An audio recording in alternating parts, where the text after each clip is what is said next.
съд. Кълна се в Корана, който е изпълнен с слава, почити, напомняния и поучения.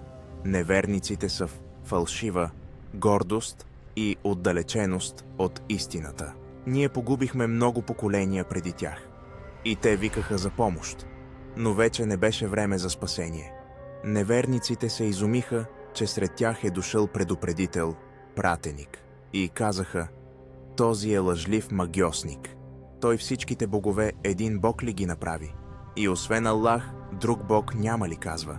Наистина това е удивително нещо.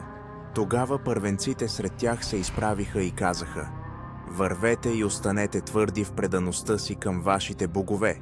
Не правете компромиси с вашата религия. Несъмнено това е, което се иска от вас.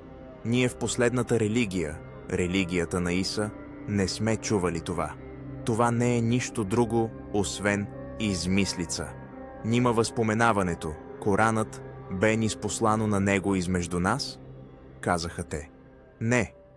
Те са в съмнение относно моето възпоменаване, което е този Коран. Истината е, че те все още не са вкусили моето наказание.